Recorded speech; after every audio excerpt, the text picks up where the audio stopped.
जब से खेसारी लाल यादव की टीम से विवेक सिंह मैनेजर के पद से आउट हुए हैं, यानी कि खेसारी लाल यादव की टीम से आउट हुए हैं, तब से खेसारी लाल यादव को मैनेज करने के लिए ना कोई अगला मैनेजर आया है या फिर भविष्य में आने वाला है भी या नहीं, इस बारे में कोई जानकारी भी नहीं है। बस जानकारी ये है कि खेसारी लाल यादव को भी वर्तमान में मैनेज एक कंपनी कर रही है, जिसका नाम है भोजपुरी सेलिब्रिटी मैनेजमेंट। और ये खुद खेसारी लाल यादव बताए भी थे जब विवेक सिंह को उनके टीम से हटाया गया था, तब की बात है। लेकिन मुझे इस बात पे थोड़ा शंका होता है, शक होता है, मुझे लगता है कि नहीं। मुझे ऐसा लगता है कि ना खेसारी लाल को कोई व्यक्ति मैनेज कर रहा है और ना ही कोई कंपनी मैनेज कर रहा है। बस इनका जो भी मैनेजमेंट का काम है, ये खुद संभाल रहे हैं, ये खुद अपना देख रहे हैं। देखिए, अब ऐसा हम क्यों कर रहे हैं, किस वजह से कर रहे हैं, वीडियो को लास्ट तक बढ़िया से देखिएगा, समझ के आपके सामने पूरा बात को हम रखने वाले हैं, जिसके आधार पे हम कर रहे हैं। देखिए, सबसे पहला आधार ये है, पहला बात ये है, ऐसा कहने का रीजन ये है कि बहुत सारा ऐसा गाना है खेसारी लाल का जो शूट भी हो गया है, रिकॉर्ड हो गया है, मतलब सब कुछ एकदम तर तैयारी के साथ बना हुआ है, मतलब कंप्लीट है, बस उसको रिलीज करना है। और वैसे वैसे वैसे कई गाना लाइन में लगा हुआ है, बस उसको रिलीज करना है। और इस चीज को ना कोई कंपनी देख रहा है कि कब इसे रिलीज करना है, कब छोड़ना है, कब इसको डालना है, कब शूट करना है। ना कोई व्यक्ति मैनेज कर रहा है, ना कोई अदर पर्सन मैनेज कर रहा है, ना कोई तय कर रहा है। बस इन सब चीजों पे ख्याल, इन सब चीजों पे नजर रख रहे हैं, तो बस सिर्फ और सिर्फ खेसारी लाल यादव। उन्हीं के पास ये भी अधिकार है कि कब किस गाना को रिलीज करना है, कब किस गाना को छोड़ना है, कब किस गाना को शूट करना है, कब किस गाना को बनाना है। इन सभी चीजों का ख्याल अभी खेसारी लाल यादव के पास है। कोई भी दूसरा व्यक्ति इन सब चीजों में इन्वॉल्व नहीं है। अब इस पे आप लोग को लगेगा कि तो भोजपुरी सेलिब्रिटी मैनेजमेंट क्या कर रहा है। देखिए, भोजपुरी सेलिब्रिटी मैनेजमेंट एक कंपनी के तौर पे है, ठीक है, लेकिन उसको एक मतलब लोगों के सामने बताया गया है, बनाया गया है कि हाँ, ये कंपनी मैनेज करेगी, ये कंपनी मतलब है। आप संपर्क कर सकते हैं, अगर आपको संपर्क करना है तो कंपनी के द्वारा ही आप संपर्क करें खेसारी यादव से, या फिर आपको गाना देना हो, या फिर आपको स्टेज शो करवाना हो, या फिर जो कुछ भी करवाना हो, आपको खेसारी लाल के पास पहुंचने तक आपको भोजपुरी सेलिब्रिटी मैनेजमेंट के पास ही जाना होगा, भोजपुरी सेलिब्रिटी मैनेजमेंट से ही संपर्क करना होगा। लेकिन कब कौन गाना रिलीज होगा, कब कौन फिल्म रिलीज होगा, कब कौन गाना का शूटिंग होगा, कब कौन गाना का रिकॉर्डिंग होगा, क्या होगा, नहीं होगा, इन सब चीजों का अधिकार कह लीजिए, तय तमाना की बात कह लीजिए, या फिर कब उसको छोड़ा जाएगा, मतलब ग्रीन सिग्नल मिलने का बात कर लीजिए, ये सब खेसारी लाल यादव खुद कर रहे हैं। और ऐसा ये हम हवा हवाई में बात नहीं कर रहे हैं। बहुत सारे ऐसे गुप्त सूत्र हैं जिसके द्वारा बताया जा रहा है कि बहुत सारे ऐसे गाने जो लाइन में लगे हुए हैं रिलीज करने के लिए, उनको अभी रिलीज नहीं किया जा रहा है। क्यों? क्योंकि खेसारी लाल यादव अभी ग्रीन सिग्नल नहीं दिए हैं कि कब इसको रिलीज करना है या नहीं करना है, अभी छोड़ना है या नहीं दिया छोड़ना है। इन सब चीजों पे अभी खेसारी लाल यादव उधर से ग्रीन सिग्नल नहीं दिए। तो इसका मतलब क्या होता है? जब इसका मतलब भोजपुरी सेलिब्रिटी मैनेजमेंट जब करती है, तब उसके हाथ में मैनेज होता है कि कब छोड़ना है, कब नहीं छोड़ना है। लेकिन इसका तय कौन कर रहे हैं? खुद खेसारी लाल यादव। अब आप इस बात से समझ सकते हैं कि खेसारी लाल को मैनेज कौन कर रहा है, मैनेजमेंट कैसे हो रहा है। हो सकता है इसका वजह कि खेसारी लाल यादव को एक बार धोखा मिल गया हो, इसके वजह से, इसके डर से ना कोई व्यक्ति को रखना चाहते हैं, ना कोई मतलब अपने टीम के कोई व्यक्ति को रखना चाहते हैं, ना कोई बाहरी व्यक्ति को रखना चाहते हैं। कब कौन क्या फिर से धोखा दे देगा, इसके बारे में कोई जानकारी नहीं है। खैर, मेरे हिसाब से खेसारी यादव खुद कर रहे मैनेजमेंट सही है, बढ़िया है। लेकिन कहीं ना कहीं इनको परेशानी का सामना भी करना पड़ेगा, क्योंकि एक बहुत बड़े स्टार है, भोजपुरी के बहुत बड़े मतलब सुपरस्टार के तौर पे जाने जाते हैं, माने जाते हैं और हैं। तो कहीं ना कहीं अभी एग्रीमेंट में फंसे हुए हैं, तो मैनेजमेंट हो सकता है खुद से, क्योंकि उतना काम है नहीं, बंधे हुए हैं। लेकिन जैसे ही मतलब कि एग्रीमेंट से बाहर आएंगे, तब एक मैनेजर का आवश्यकता पड़ेगा, एक मतलब कि कोई अदर पर्सन का जरूरत होगा। खैर, इस बात पे खेसारी लाल खुद तय करेंगे और क्या कैसे करना है। और एक और जरूरी बात, खेसारी लाल यादव का एक और गाना SRK म्यूजिक से कल सुबह में आपको सुनने के लिए मिलेगा, और उस गाने का नाम है लवंग लतिया करके, और वो रिश्ते फिल्म्स का गाना है। गाना का टीजर देखने से बढ़िया मालूम चलता है कि गाना बढ़िया होगा, क्वालिटी बढ़िया है, और फिल्म का गाना है तो साफ सुथरा ही होगा। देखिए, इधर कुछ दिनों से जब भी आप लोग न्यूज देखने का प्रयास करते होंगे, तो उसमें से लगभग आधा % जो न्यूज होता होगा, वो पति पत्नी के बीच में ही होता होगा कि इसका पति, उसका पत्नी ने अपने पति को धोखा दे दिया, तो मार दिया, तो ये कर दिया, वो कर दिया, इस तरह का खबर मिलता होगा। लेकिन आज आप लोग को इसी तरह के न्यूज से एक ऐसा न्यूज सुनाने वाला हूँ, एक ऐसा खबर बताने वाला हूँ, जिसको सुन करके आप हंसोगे भी, आपको थोड़ा सा मतलब कि दुख भी होगा कि ऐसा क्यों हो रहा है। तो चलिए सबसे पहले खबर के बारे में शुरुआत करते हैं कि क्या मामला है। देखिए मामला ये है कि एक पति ने अपनी पत्नी के बॉयफ्रेंड के दोनों कान को काट लिया और बहुत मार भी मारा है। अब देखिए इस खबर के जो भी कमेंट्स था उसको जब पढ़ा तो कुछ लोग तो ये भी कह रहे हैं कि बहुत बढ़िया किए हो, बहुत बढ़िया किए हो, ऐसे ही सजा मिलना चाहिए। हालांकि अब तो एक तरह से जिस बेचारे ने अपने पत्नी के बॉयफ्रेंड का कान काटा है, तो एक तरह से कहीं ना कहीं उसको कानून सजा भी दे सकता है। ऐसे तो कानून का ये नजर नहीं है कि किसी पति का दुर्घटना हो जा रहा है, किसी को मरवा दे रहा है, किसी को कुछ हो जा रहा है, इस पे कानून का नजर नहीं खुल सकता। लेकिन देखिएगा इस चीज पे कानून को बहुत जल्द ही नजर खुल जाएगा कि ये अपराधी है, ये गलत किया है। इस बात को आप लोग गौर कीजिए और कहीं लिख लीजिए। तो उस बेचारे ने, अब बेचारे हम इसलिए कह रहे हैं कि उसके साथ कहीं ना कहीं धोखा हो रहा है उस बेचारे के साथ। तो उस बेचारे ने अपने पत्नी के बॉयफ्रेंड के दोनों कान को छट से काट के उड़ा दिया, समझे। और जो बॉयफ्रेंड था वो गंभीर हालात में है और बहुत ही ज्यादा उसको दर्द हो रहा होगा, तो शायद उसे अस्पताल में भर्ती कराया गया है। अब देखिए ये खबर इसलिए हंसने वाली हो गई कि उसको जो गलत कर रहा था, किसी के घर में आग लगा रहा था, घर को बर्बाद कर रहा था, उसको तो सजा दे दिया उस बेचारे ने। और दुख वाला बात ये है, इस पे थोड़ा सा सोचने वाली बात ये है कि मतलब आए दिन हो क्या गया है, मतलब समझ में नहीं आता है। मतलब जितना भी न्यूज आ रहा है, सुनने के लिए देखने के लिए मिल रहा है, उसमें से आधा से ज्यादा मतलब कि यही सब चीजों के बारे में खबर फैल रहा है। मुझे तो लगता है कि कहीं ना कहीं ये सब चीज कहीं देखा देखी में हो रहा होगा। मतलब जो अगला कर दिया उसको सजा नहीं मिलेगा, मिला तो फिर चलो हमको क्या मिलेगा, तो इन सब चीजों पे भी हो रही होगी। खैर इन सब चीजों पे आप लोग की राय क्या है, कमेंट बॉक्स में जरूर बताइए। अब आप लोग को एक ऐसा खबर दिखाने वाला हूँ, सुनाने वाला हूँ, जिसको जानने और सुनने के बाद आप लोग को लगेगा कि साला ऐसा भी हो सकता है। मतलब ये तो अजबे चीज हो गया, गजबे खेला हो गया।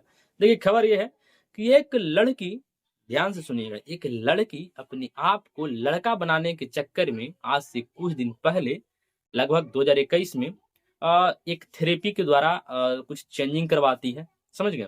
और चेंजिंग करवाने के बाद उसको वो रिजल्ट देखने के लिए मिलता है। क्या होता है, कुछ दिन के बाद धीरे धीरे उसमें बदलाव भी देखने के लिए मिलता है। और बदलाव के तौर पे सबसे पहले उसके जो चेहरा होता है उस पर दाढ़ी आ जाता है, जो मर्द के जैसा, जो मर्द को दाढ़ी होता है चेहरा पे, उस तरह से उसके चेहरे पे दाढ़ी उग जाता है। उसके कुछ दिन के बाद उसका जो आवाज होता है, औरत का आवाज होता है, वो थोड़ा सा मतलब कि सुरीला टाइप का होता है ना। कितना भी कोई फटा बांस की तरफ बोले औरत, तो उसका आवाज में थोड़ा सा मिठास होता है, सुरीला होता है। लेकिन उस लड़की के साथ क्या होता है कि उसका आवाज भारी पड़ने लगता है, मतलब एक मर्द की तरह आवाज निकलने लगता है। उसके कुछ दिन बाद मतलब लगभग 2022 में या नहीं 2023 में पूर्ण रूप से लड़की से लड़का बन जाती है। मतलब सब कुछ उसमें चेंजिंग आ जाता है, एकदम परफेक्ट लड़का बन जाता है, एक मर्द बन जाता है। और उसके कुछ दिन के बाद शादी करती है और उसका आज एक बच्चा भी जन्म लिया है। अब देखिए इस खबर को सुनने के बाद मतलब आधा से अधिकतर लोग कंफ्यूज हो गया है कि तो गजबे माहौल हो गया, गजबे खेला हो गया। खैर इस पे आप लोगों का सोच और विचार क्या है, कमेंट बॉक्स में जरूर बताइए। अब आप लोग को एक ऐसा खबर बताने वाला हूँ, एक ऐसा खबर सुनाने वाला हूँ, जिसको सुनने और जानने के बाद आप लोग को लगेगा कि बताइए ऐसा ऐसा लोग भी रहता है। मतलब नफरत भी फैला रहा है, तो इस कदर फैला रहा है कि इससे इसका बहुत ही बुरा असर पड़ सकता है, बहुत ही बुरा रिजल्ट मतलब देखने के लिए मिल सकता है। मतलब कि बहुत ही खतरनाक लेवल का नफरत फैलाया जा रहा है। देखिए होता क्या है कि आप लोग को तो जानकारी होगा ही कि बिहार के पूर्व मुख्यमंत्री लालू प्रसाद यादव जी का भी स्वास्थ्य स्थिति सही नहीं है, तबीयत बिगड़ा हुआ है। पटना में इलाज चल रहा था, लेकिन बेहतर रिजल्ट न मिलने की वजह से दिल्ली के किसी हॉस्पिटल में भर्ती कराया गया है। वहां पे उनका इलाज चल रहा है और मतलब कह सकते हैं कि ज्यादा सही तो नहीं और ना ही ज्यादा खराब, मतलब नॉर्मल स्थिति में है। वहां पे भर्ती हुए हैं। इसी बीच एक ट्विटर हैंडल से एक पोस्ट किया जाता है लालू प्रसाद यादव का बेड पे जो पड़े हुए होते हैं, मतलब कि जो तबीयत खराब होने के दौरान का जो फोटो है, फोटो के साथ एक कैप्शन लिखा हुआ होता है कि लगता है अब समय आ गया है। अब देखिए इस ट्विटर हैंडल पे नाम तो ओशियन जैन करके लिखा हुआ है, लेकिन ये व्यक्ति कौन है, कहाँ का है, इसका एड्रेस किसी को मालूम नहीं है। लेकिन ये जरूर कहीं ना कहीं ये नफरत फैलाने की कोशिश कर रहा है। अब देखिए इस बात को जैसे ही लोगों ने देखा, तब से मतलब कि एक भड़काऊ माहौल बन गया। मतलब कि माहौल बहुत ही भड़काऊ टाइप का हो गया। हो क्या गया, तो जितने भी लालू प्रसाद यादव को चाहने वाले हैं, जो भी इनके समर्थक हैं या फिर जो भी नॉर्मल लोग होते हैं, है ना, उन लोगों में एक ये दिमाग तो काम करेगा। देखिए, आप किसी को कितना भी मूर्ख बना लीजिएगा, लेकिन इतना तो दिमाग जरूर काम करता है कि ये नफरत फैलाने का काम कर रहा है। बताइए कि वो लालू प्रसाद यादव के बारे में इस तरह का हेट फैला रहा है, इस तरह का हेट कर रहा है, तो कहीं ना कहीं जो लालू प्रसाद यादव का विरोध करते हैं, तो उनके बारे में लालू प्रसाद यादव का समर्थक किस तरह का बिहेवियर करेंगे, किस तरह का मतलब कि रुख अपनाएंगे, ये तो ज्यादा इसमें दिमाग लड़ाने वाली बात है नहीं, आप लोग सोच सकते हैं। तो मुझे लगता है कि इन जैसे लोगों से सावधान रहना चाहिए, दूर रहना चाहिए, और इन लोगों की बातों पे ज्यादा तवज्जो नहीं देना चाहिए। इन लोगों की बातों पे ज्यादा, मुझे लगता है कि ये होते ही हैं ऐसे, किसी के नहीं होते हैं, किसी के बारे में नफरत फैला देंगे, किसी के बारे में गलत मैसेज फैला देंगे। बताइए, आपका विचारधारा अलग है, आपका मतलब मानसिक संतुलन गड़बड़ा चुका है, या फिर कहिए तो आप किसी दूसरे पक्ष को सपोर्ट करते हैं, लेकिन ठीक है। लेकिन ऐसे समय पे, ऐसे टाइम पे कौन इस तरह का बिहेवियर करता है, कौन इस तरह का व्यवहार करेगा, कहीं से शोभा देता है? अब मान लीजिए कि कोई लालू प्रसाद यादव का घोर विरोधी नेता है, और उसके बारे में लालू प्रसाद यादव का समर्थक कोई भी व्यक्ति अगर इस तरह का कमेंट करता है, और वो भी ऐसे स्थिति में, तो कहीं से शोभा देगा? बहुत सारे लोग इस पे आ जाएंगे ज्ञान पेलने के लिए कि देखो भाषा का मर्यादा नहीं है, तो ये है वो है दिस है। तो फिर आप लोगों को भी, जो ऐसा कर रहे हैं, उन लोगों को भी इस चीज का ख्याल रखना चाहिए कि किसी के बारे में कुछ गलत मैसेज ना फैले, कुछ नफरत ना फैले। लेकिन ये लोग मानने वाले नहीं है, ये लोग इस तरह का ही हरकत करते रहते हैं। बाकी ऐसे ऐसे व्यक्तियों के बारे में, ऐसे ऐसे लोगों के बारे में आप लोग का विचार क्या है, कमेंट बॉक्स में जरूर बताइए। अगर आप लोग को लगता होगा कि सबसे ज्यादा अश्लीलता भोजपुरी इंडस्ट्री में है, या फिर भोजपुरी इंडस्ट्री के गायक या फिर एक्टर इस तरह का हरकत करते हैं, फैलाते हैं, तो आप एकदम 100% गलत सोच रहे हैं। क्यों सोच रहे हैं, इसके बारे में विस्तार से आप लोग को बताते हैं और समझाते हैं। देखिए, भोजपुरी इंडस्ट्री में बहुत हार्डली तो अश्लीलता कहाँ पे फैलाया जाता है, फिल्म में नहीं, एल्बम में फैलाया जाता है, समझ गए? और एल्बम में किस तरह के गाने बनते हैं, अश्लील अगर किसी गाने को कर रहे हैं तो कैसा होता है, बहुत हार्डली तो डबल मीनिंग होगा, उससे भी एकदम डीप में जाइएगा तो ऐसे वर्ड्स का यूज करेगा जिसको आप समाज में नहीं सुन सकते हैं, अपने गार्जियन के सामने नहीं सुन सकते, लेकिन अकेले में आप जरूर सुनिएगा, है ना? इतना अश्लीलता होता है, ठीक है, मान लीजिए, इस बात को एक्सेप्ट कर लीजिए। लेकिन जो आजकल के स्टैंड अप कॉमेडी के नाम पे जो भ्रांतियां फैल रखी है, जो स्टैंड अप कॉमेडी के नाम पे जो लोग बकचोदी कर रहे हैं, ये लोग अब भोजपुरी इंडस्ट्री को भी पीछे छोड़ चुके हैं। और मुझे तो लगता है कि ये लोग जो एक मतलब पोर्न टाइप का वीडियो होता है, उन सब चीजों को भी पीछे छोड़ चुके हैं। और ये स्टैंड अप कॉमेडी करने वाले हैं जो पढ़े पढ़े लिखे युवा हैं, जो बेरोजगार हैं, जिनको कुछ नहीं हुआ, वो लोग इस तरह का बकचोदी करने में लगे हुए हैं। मतलब आज से कुछ दिन पहले तो आप लोग रणवीर अहलावालिया और समय रैना के बारे में जो कंट्रोवर्सी हुआ, उसके बारे में तो खूब ज्यादा मतलब हो हल्ला हुआ। लेकिन आए दिन एक ऐसे लड़की का पोस्ट देख रहा हूँ ट्विटर पे, या फिर एक ऐसा वीडियो देखने के लिए मिल रहा है लगातार, कि मतलब किसी का भी शर्म से सर नीचे झुक जाएगा। इससे कुछ दिन पहले इस लड़की का ही एक वीडियो वायरल होता है, जो अपने ही माँ पे गंदा कमेंट्स करती है। 2.5 मिनट चली है बकचोदी, सब मम्मी ने वाइब्रेटर पकड़ लिया मेरा, आई मेरे पास फुल कॉन्फिडेंस में ठुमकती है, चलिए इधर आओ, बैठो मेरे से, बात करनी है तुमसे एक, बैठो बस आराम। गंदा गंदा मतलब बात बोलती है, और स्टैंड अप कॉमेडी के नाम पे। और सबसे ज्यादा तो बकचोद आदमी वहां इसको सुनने वाले सबसे ज्यादा मतलब क्या कहें अपनी भाषा में, खत्म व्यक्ति वहां पे बैठे होते हैं, झूठ मूठ का दांत चियार देंगे, निपोर देंगे, और एक माइक लेकर करके कुछ भी बक बक बक बक कर देंगे, और उसको स्टैंड अप कॉमेडी का नाम दे दिया जाता है। और उससे उसी तरह का ये लड़की अपना कंटेंट बना रही है, लोगों के सामने परोस रही है। और एक बार फिर से वैसा ही एक मतलब वीडियो इसका सामने आ रहा है, जिसमें ये भाई बहन के रिश्ते पे गंदा कमेंट की है, गंदा बात बोली है, जो कि समाज में एक्सेप्ट नहीं किया जा सकता है। जो समाज में अगर कोई भी देखेगा तो उसका खून खौल जाएगा, उसको बर्दाश्त करने लायक चीज नहीं होगा। बचपन में अपने भाई या बहन के साथ नहाए हो? Raise your hands if you have. काफी कॉमन होता था ये, सबकी माए मिडिल क्लास फैमिलीज में यही हो रहा है। दोनों बच्चों को एक साथ डाल देती है नहाने की, जाए मरे पड़े, हाँ, एक ही बारी बाथरूम गंदा होगा मेरी जान छूटेगी, विच इज क्यूट, हमने तो बहुत फन किया। पर मेरा सवाल ये है मम्मी जान से कि एग्जैक्टली इन्हें कब पता चलता है कि बचपन खत्म? क्या पता मम्मी लेट हो जाए, बच्चे नहीं जा रहे, जवानी चल गई, लत नहीं छूट गई। बाकी ये लड़की कहाँ से कितना सही है, कितना गलत है, इसके बारे में आप लोग खुद अंदाजा लगा ही सकते हैं। और हमारा भोजपुरी इंडस्ट्री ज्यादा अश्लील है, या फिर स्टैंड अप कॉमेडी के नाम पे बकचोदी जो कर रहे हैं, फैला रहे हैं, वो लोग ज्यादा अश्लील हैं। और इस पे आप लोग अपना सोच विचार करके जरूर बताइएगा। अब बात कर लेते हैं वक्फ बिल के बारे में, जो कि आधी रात को पास किया गया। देखिए, अब वक्फ बिल जो पास हुआ है, उससे ये गलत हुआ या फिर सही हुआ, इसके बारे में हम बात नहीं करने वाले। इसके बारे में बात करने वाले बहुत सारे लोग आपको यूट्यूब पे मिल जाएंगे, फेसबुक पे मिल जाएंगे या फिर टीवी पे मिल जाएंगे कि इसका कितना बुराई है, इसका कितना सच्चाई है, इसमें कितना मतलब इन सब चीजों पे चर्चा करने वाले बहुत सारे लोग मिल जाएंगे। लेकिन हम इस बात पर चर्चा करते हैं कि जो वक्फ बिल पास हुआ है ये कब पास हुआ है, इसके बारे में आप लोग को जानकारी दे दूं। ये रात को 1:56 पे इसको पास किया गया है। अब इस बात पे देखिए चर्चा करने वाली बात ये है, इस पे सोचने वाली बात ये है, दिमाग लड़ाने वाली बात ये है कि 1:56 पे रात में ये बिल पास होती है। इसके सपोर्ट में 288 वोट पड़ते हैं और विरोध में 232 वोट पड़ते हैं। यहाँ तक भी ठीक है। लेकिन ये जो वक्फ बिल पास हुआ है रात में 1:56 पे, क्या मतलब इसी तरह से इतना ही रात में कभी हमारे देश में बेरोजगारी पे चर्चा हुई है? बेरोजगारी पे चर्चा करने के लिए या फिर बेरोजगारी पे बहस करने के लिए इस तरह से आधी रात तक कभी सदन में बहस हुआ है? किसी नेता को आप लोग सुने होंगे? नहीं सुने होंगे। ना ही बेरोजगारी पे सुने होंगे, ना ही गरीबी के मतलब गरीबी से कैसे बाहर निकला जाए, गरीबों के बारे में क्या सही चीज हो सकता है, ना इसके बारे में भी आप लोग नहीं सुने होंगे, ना कभी ऐसा हो सकता है। आधी रात की को तो बात छोड़ ही दीजिए, दिन में भी मुझे लगता है कि सही से कोई बात इस पे नहीं करना चाहता होगा और नहीं करता होगा। ये बात एकदम 100% सत्य है। इस बात पे आप लोग गौर कीजिएगा। और ना ही विकास के कार्य पे इस तरह का बहस कभी आधी रात तक किया जा सकता है।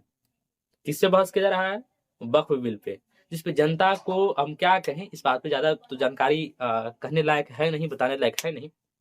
इसका बुराई और सच्चाई के बारे में तो आप लोग को हम पहले ही बता दिए कि क्या इसका बुराई है, क्या सच्चाई है। इस बारे में आप लोग को बहुत सारे लोग बहुत तरह का बात बताने वाले यूट्यूब, फेसबुक, इंस्टाग्राम हर जगह मिल जाएंगे।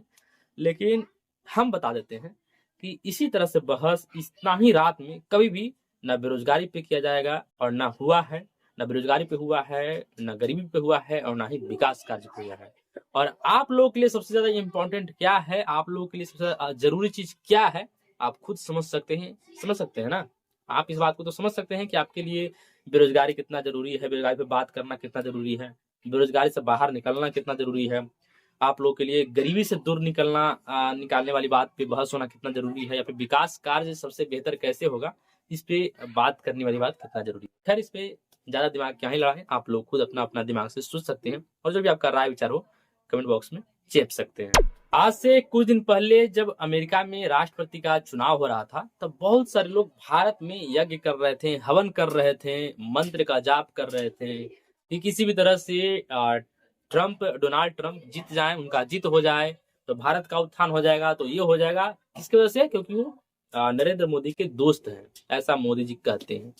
और सबसे बड़ी हैरान कर देने वाली बात यह है कि कल रात में डोनाल्ड ट्रंप एक घोषणा करते हैं कि मतलब कि भारत पे 26% टैरिफ मतलब लाद देते हैं।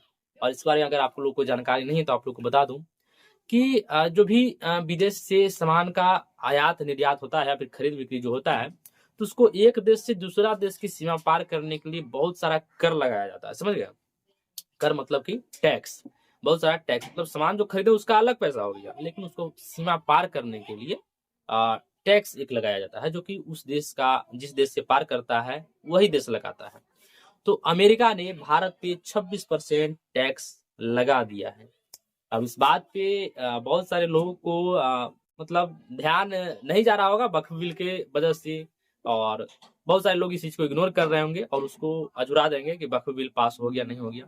अब इस बात पे आप लोगों का क्या विचार है और इसका असर कितना पड़ेगा भारत में लोगों पे, आम जनता पे, इसका भी मुझे लगता है कि आप लोग खुद से अंदाजा लगा सकते हैं। आप लोग कभी ना कभी यूट्यूब, फेसबुक या फिर इंस्टाग्राम पर एक ऐसा वीडियो जरूर देखे होंगे जिसमें एक व्यक्ति आईफोन लेने के लिए इस तरह पागल होता है, किसी भी हद से वो गुजरना पसंद करता है, लेकिन आईफोन ले करके ही मानता है। और एक कॉमेडी वीडियो होता है, इसमें दिखाया जाता है कि कोई व्यक्ति आईफोन लेने के लिए कोई अपना किडनी बेच दिया, तो कोई अपना आंख बेच दिया, तो कोई अपना लीवर निकाल करके बेच दिया। लेकिन ये होता है कॉमेडी वीडियो।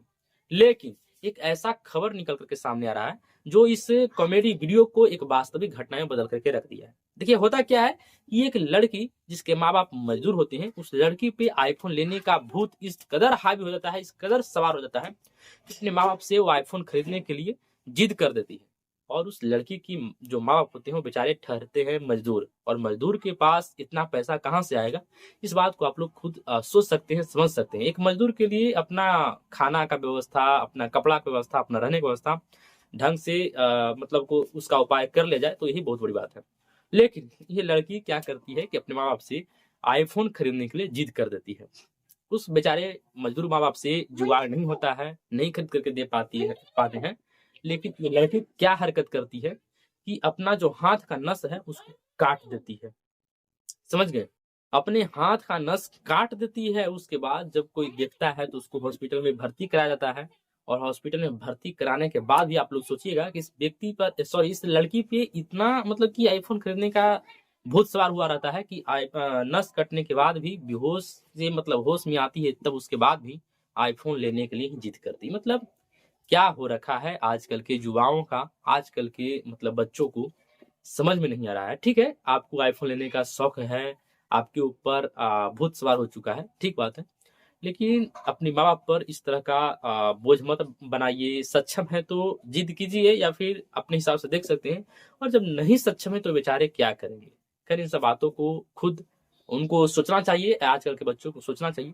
बाकी इस पे आप लोग का क्या विचार है, आप लोग क्या कह सकते हैं, कमेंट बॉक्स में जरूर बताइएगा। अब वीडियो के लास्ट में आप लोग को एक पॉजिटिव पॉइंट देते हैं। देखिए, पॉजिटिव पॉइंट ये है कि अपने जीवन में हर किसी को प्यार दीजिए, हर किसी को रिस्पेक्ट कीजिए, सम्मान दीजिए।